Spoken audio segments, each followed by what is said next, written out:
I ain't never made a call to Diddy. I got Diddy's number. Just hit him up. Yo, Diddy, what up? Never happened. He told me to take me shopping. I looked at him like, what you just said? Ooh, this is a tight one. And the winner is Eminem, the Eminem Show. Wait, he didn't just spell the word rapper and leave out a P, did he? Yep. The new lawsuit come with Jay. The part with Jay. I go, oh, shoot, like. That's right. To us, right? That had to be there. We getting tighter, you know what I'm saying? And united we stand, and ain't nothing else. Black excellence, they're sitting there like, yeah. It's the billionaire brunch. Oh, like, I hate you, man. unaware of anything going on here. This is the one time I'm gonna be with you this year. Yeah. Come on, bro. You guys don't need to worry about me getting revenge from Diddy. I've got 3 moves that make sure he'll never be able to come after me or my family. First, I personally reached out to the victims' legal teams. The real reason he's not getting out is those buried cases behind the scenes. I provided legal funding for 7 victims who had been silent for years and brought in the top criminal attorneys in the country. Second, I bought up every potential post-release business deal he had lined up. I planned this 2 years in advance, so by the time he got sentenced and still had hope of getting out, every partner had already cut ties with him. Third, I don't just have evidence, I've got backups. This is an entire minefield that's been buried for 20 years. I uncovered every secret from the last 30 years. With testimonies from the victims, we interviewed over a dozen people he tricked, threatened, or violated. You think that's harsh? No, he destroyed other people's lives for decades. I'm just making sure he spends a few extra years in prison for it. I'm not afraid of his people, not afraid of his threats. I know he's still in there fantasizing about a comeback, but the truth is, he's never coming back. That's why I don't be going to them puffy parties. They can hug you from the front and the back at the same time. What you talking about? Look, if you're into that, I'm fine with it. To get you some. I'm just saying this ain't my down the party. I like it. It's uncomfortable. I think I belong in the girls' bathroom. Like that is good. The reason why their groups are so close is because all of them have a certain type of STD. I think they all got the alphabet. Now, bear with me, guys, because I'm not even trying to cap. I looked at it like this. You know they're not using condoms, right? So if you're in a party not using condoms, it ain't like you could catch something twice, right? You know, so if you already got something, ain't like you can catch it again. So I believe, one of my theories is that these people at these Diddy parties were so close because they all had STDs. I also didn't participate. I also didn't go to those parties. Yeah. So a lot of the celebrity culture that you don't hear saying anything is because they participate. So, was there a reason you never went to those parties back in the day? Obviously, I know what's going on there, but is there a reason you never did? I'm just not with all that freaky. All of the stuff that he's doing, I'm not into that type of stuff. I'm just a little more, maybe you could say basic or normal. For decades, hip-hop has thrived on big personalities, ruthless competition, and stories that refuse to stay buried. Few rivalries capture that energy more than the long-running tension between 2 New York powerhouses, 50 Cent and Sean Diddy Combs. What began as a quiet industry rivalry in the early 2000s slowly hardened into nearly 20 years of public friction, with 50 repeatedly reigniting the feud whenever the spotlight offered an opportunity. Recently, however, the tone has shifted. The jokes and jabs have given way to heavier implications, with 50 Cent suggesting he has personal knowledge of what allegedly occurred behind closed doors at Diddy's ultra-exclusive gatherings, and hinting that major industry figures may have been present. Those claims have sent shockwaves through the music world, reviving a feud many believed had cooled. To understand how it reached this point, you have to go back to the beginning. In the early 2000s, 50 Cent was rebuilding his life and career after surviving a near-fatal shooting and being dropped from his label. During that time, he quietly wrote material behind the scenes to stay afloat, with some of his work reportedly landing on bad boy-affiliated projects, placing him in overlapping circles with Diddy long before their conflict became public. From that uneasy proximity, the tension never fully faded. Instead, it simmered beneath the surface for years, gradually intensifying until it erupted into the very public and deeply personal clash that continues to dominate headlines today. Then you're living after being shot 9 times. I don't know what the criteria is for street credibility. That's it. There's a if there's something that creates more merit for you. I looked at that experience as something that was unfortunate that I had to. I forget, why did the guy shoot you 9 times? Was it drugs or something? He was paid to do it. He was paid to do it. Yeah. Who would want to shoot you? Why were you targeted? You're such a good guy. This is my past. It was a drug thing, No, like it's a just business thing. Karma. Karma. Explain to me again why this guy was hired to shoot you 9 times. Well, he was paid because someone, felt like that I would potentially do something to them if they kept going in the direction that they were going. Man, you are tough. What are you talking about? The fact that somebody put out a hit on him because he was going to f somebody up? What kind of shit is that? That's crazy. What is this all over? I don't know. It's difficult to explain, Robin, because when you're not actually in the environment or involved in this Just type of- You can explain it to me. Explain it. We'll see if we can follow it. Nah, man, it's just, What happened? What had you... it's so tough. You were pissed off at someone and you were going after them. What were you pissed off about? Nah, we was just having differences. Oh, like over what? A woman? Nah, No just way. going back and forth. Like, a guy got robbed in the actual neighborhood. And he accused you of robbing. Nah, he just seen me communicating with someone who actually robbed him. And he misinterpreted the conversation because he seen me laughing and us talking, but he didn't know I grew up with the guy. You're talking to a guy who you don't even know up this other guy. Yeah. And now all of a sudden they think you're in cahoots with this guy. Yeah, because you see you laughing and talking, they figure you laughing and talking about them. Pain-wise, how bad is it to get shot in the face? Like, I mean... Probably... I don't know how to describe that outside of... Is it a 10 on the pain scale? It's not really like... Because it's not as painful as having to visit the dentist repeatedly for root canal. Really? Do you think you're dead at that point when you can take 9 bullets? Do you go, oh, this is it, I'm checking out? Well, it's a life-threatening situation. It's just not... I've seen people going to the hospital under circumstances that were way less intense and not come out. Yeah, it's a miracle you live.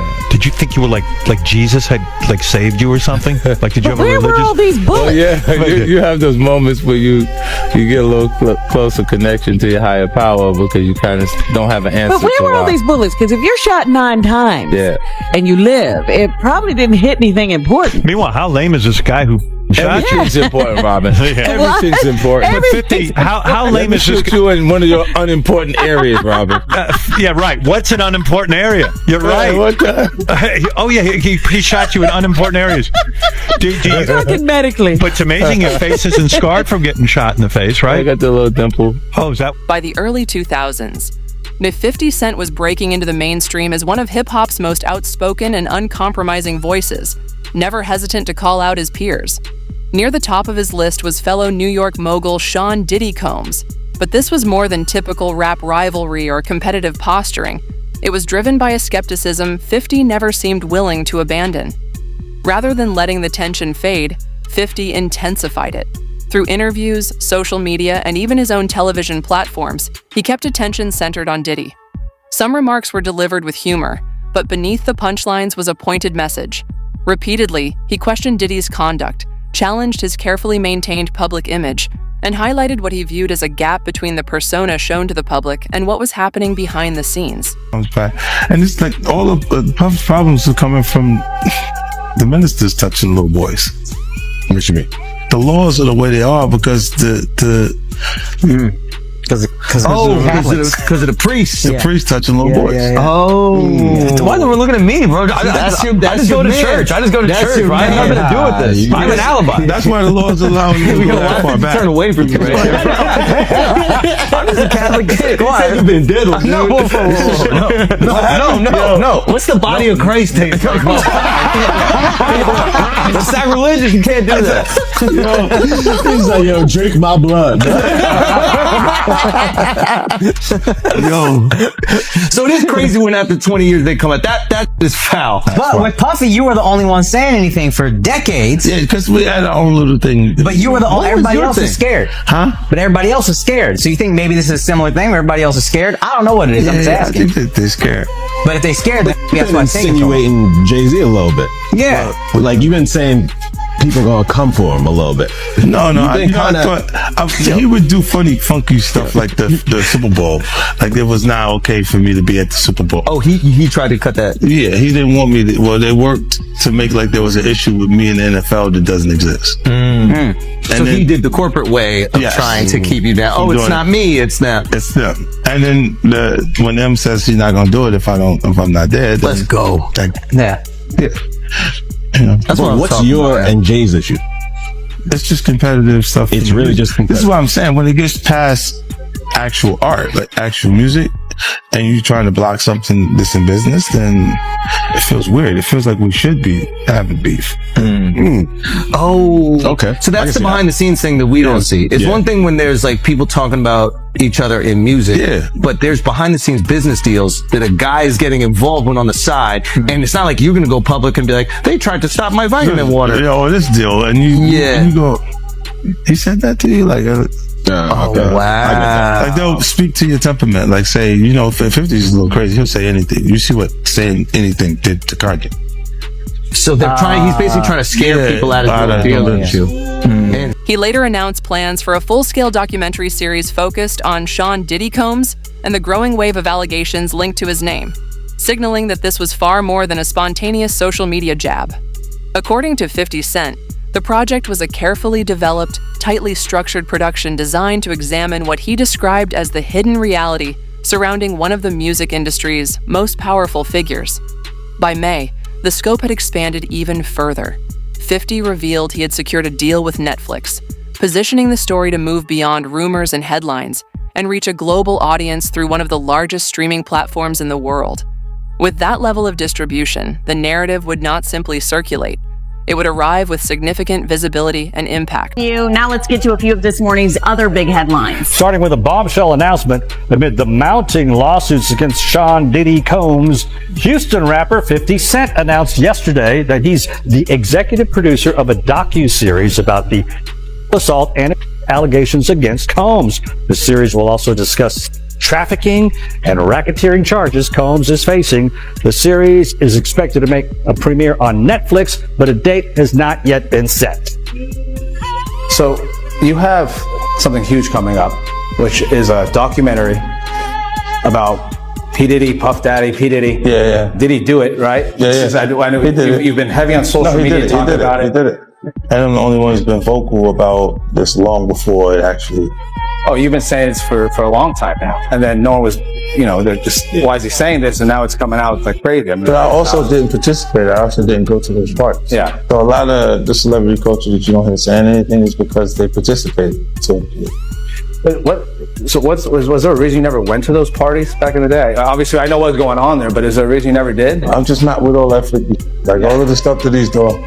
I'm not into that type of stuff. I'm just a little more, maybe you could say basic or normal.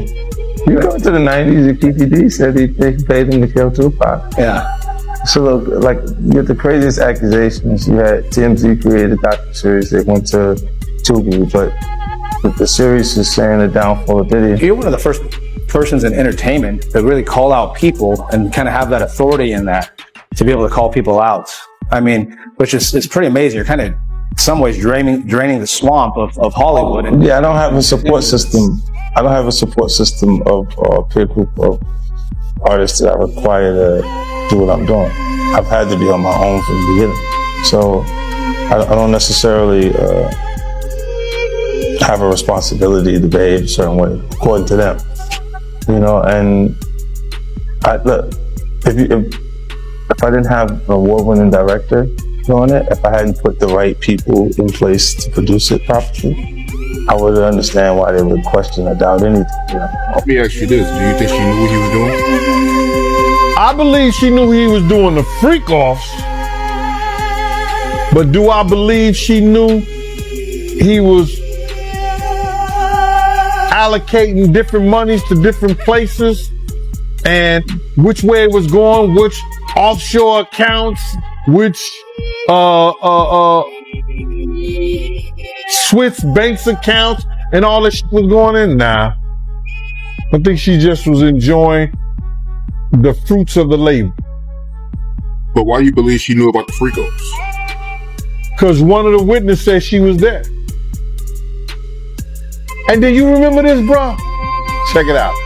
People tell off on themselves so much, man, and I don't understand when people don't catch it.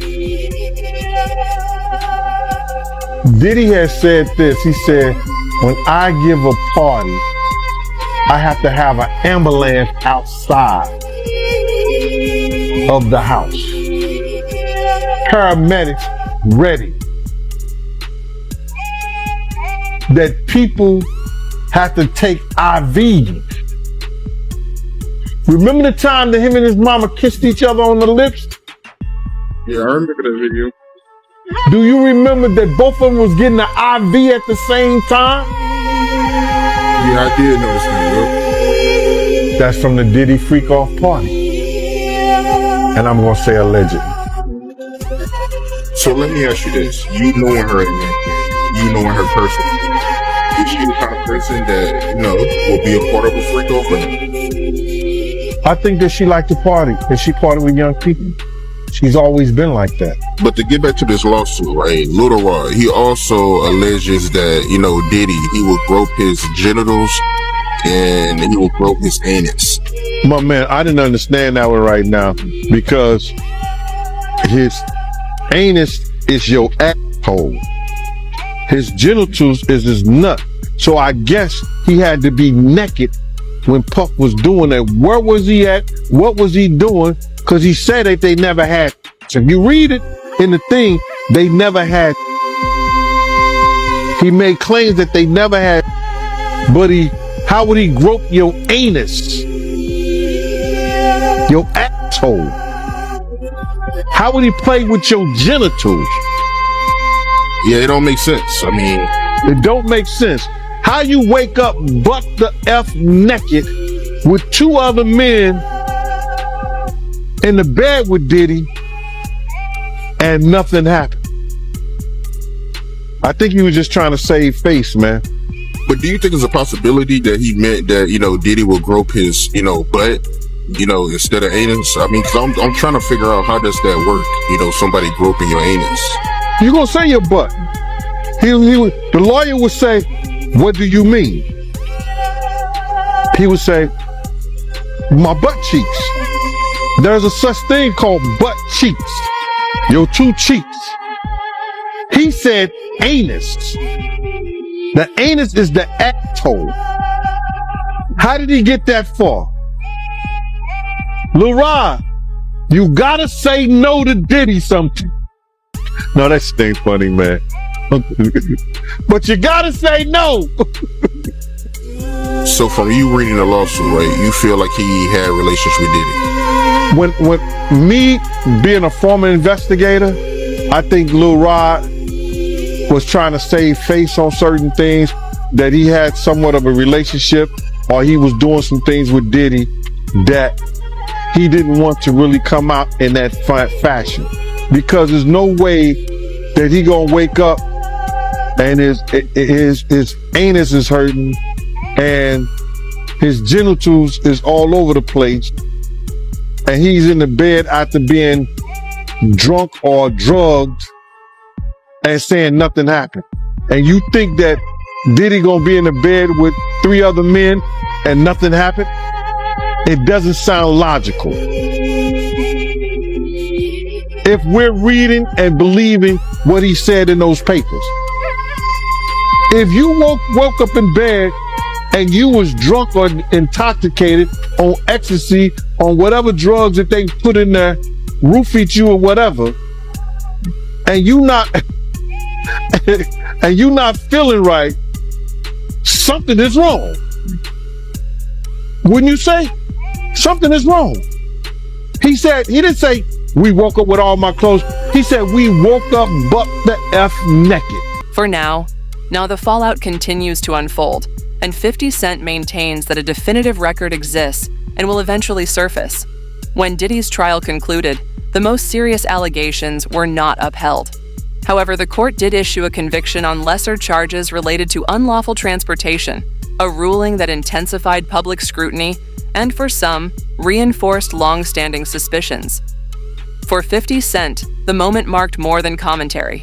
He pointed to the outcome as evidence that the carefully maintained image surrounding the mogul may not have reflected the full picture, describing the verdict as a rare look behind the curtain.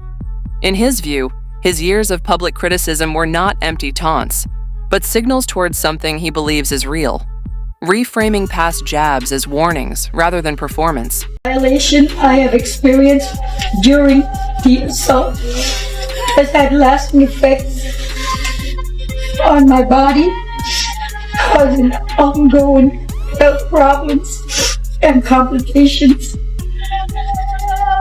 The combination of physical and emotional pain has created a cycle of suffering from which it is so hard to break free. I want to continue on this journey towards recovery and healing. I'm glad that he is locked up, but that's a temporary feeling of relief. The aftermath only strengthened 50 Cent's momentum. As legal developments and official proceedings entered the public record, it became increasingly difficult for critics to dismiss his long-running warnings as background noise. In hip-hop, perception holds power, and credibility carries value. His approach does not appear impulsive. Each move seems deliberate. By connecting the legal attention surrounding Sean Diddy Combs to a broader documentary project reportedly headed to a major streaming platform, 50 extends the conversation beyond a short-lived news cycle. By responding to every new development on social media, he keeps public focus engaged. And by referencing unnamed figures without making direct accusations, he maintains pressure while remaining within careful boundaries.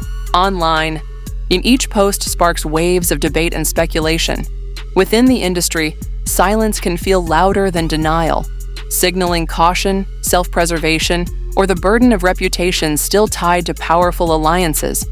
Many remain quiet because influence and legacy are at stake. But 50 Cent now operates from a different position. His ventures span music, film, television, and major business interests, reducing his reliance on industry approval. That independence may be his strongest asset, allowing him to steer the narrative, challenge established images, and elevate conversations others might prefer to avoid. His thing was turning straight men gay. That was his thing. Where's Hype? What's his last film project? Belly? Yeah, DMX was a star in that. Facts. Facts. Jab, my question to you is, and again, we're just talking the psychology of a man. What if the entertainment industry is nothing but a cover for a worldwide ring? You mentioned who's on tapes and who got tapes out. Yeah. The purpose of having a recorded freak off. Yeah. What does that do for the male? What does that do for the female? Like, some females are cool with it. What is the thought behind that as far as, let's record this session and either rewatch, keep it for sale? Is it evidence? Is it just, like, what is the mentality behind having if you can own visual memory? Their vulnerability, if you can own that, you have the ability to control and manipulate that person. See, guys start off by saying, "Ooh, you, man, I don't want to watch porn. I just want to watch us." See, that's the line. That's the line. Would you rather me be watching us than watching a bunch of other?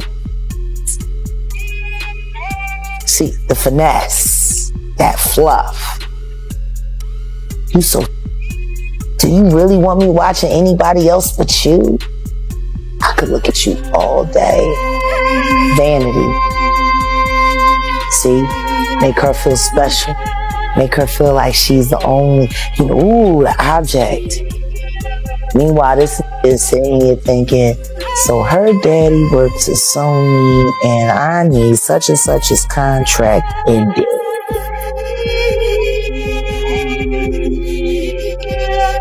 Does it also work this way for men? Absolutely. And it's worse for the men Women are used to being the victims of, not men.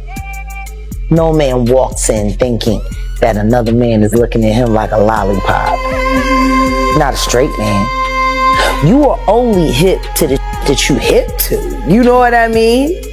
Which is why you hear so many people say they went to Diddy parties and they felt like something was off and decided to leave, or they got invited to another room and they decided to go because they felt like it wasn't right, or whatever the case may be.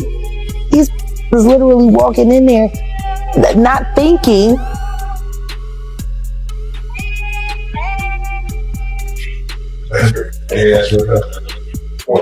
Seriously,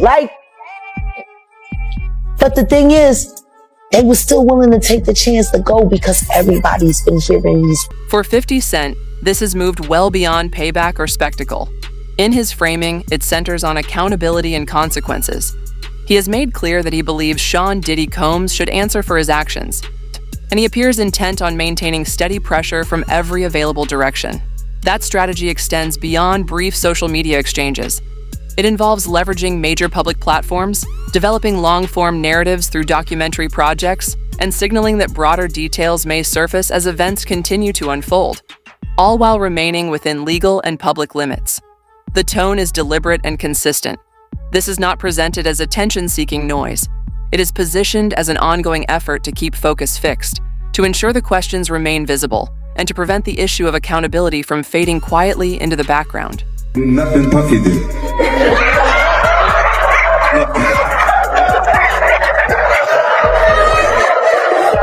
Yeah, no, it was just so excitement. There's so much excitement that there was no reason for me to put something in our drink. Oh my goodness. I need you to remember. I need you to remember this. The foundation. Thank you. I told you I jump around. Puff haven't liked each other business-wise for a long time. Well, that's why it's only business. It was really away from that. I explained why I didn't hang out with him, right? Because it's not your scene. It's not my style. Not your scene. They hug you from the front and the back at the same time. I got uncomfortable with him because the way he was acting to try and get me to hang out with him was like, "Yo, I take you shopping," and I'm like, "What you mean?" Like that's something you say to a woman you're attracted to, maybe. Right. It's just weird, bro. And now you start to see a lot of the weird stuff that was there. It looks like it all lines up, don't it? It was not in the closet. It was in front of you, and you wasn't seeing it because you see the beards, or you see the girls. So you didn't look at them the way it actually is to a degree. And when I say people respond, how people respond to things matter, like the internet will take to it and just go off with it. Meek responds being the uncomfortability. He goes, "Yo, I gotta spend $100,000 to find out why my name is in this like this." And it's in it only because he's uncomfortable. You don't hear him talking about French. French was right there. Right? Why you get so quiet? You guys make me feel like I'm so scared. Well, I mean, there's a lot. There's a lot. No, they see this. You see this. They see this. They see it. Nah, you see this. They won't act like that. Oh, we got nothing to do with that. If we could just... No, that ain't it. The long-running tension between 50 Cent and Sean Diddy Combs has moved beyond nearly 2 decades of jokes and jabs into far more serious ground. Now, 50 Cent says he has insight into how certain public figures were affected after attending Diddy's tightly controlled gatherings, and he is signaling his intention to bring those claims into the public view. What once seemed like personal rivalry has shifted into a high-stakes public clash, intensified by the anticipated release of a documentary series reportedly supported by Netflix. A platform of that scale ensures the dispute will not quietly fade or remain limited to industry whispers. At this point, the focus is no longer framed as entertainment or provocation. It centers on exposure, scrutiny, and control of the narrative, with reputations, legacies, and influence all at stake, as attention intensifies and pressure continues to mount.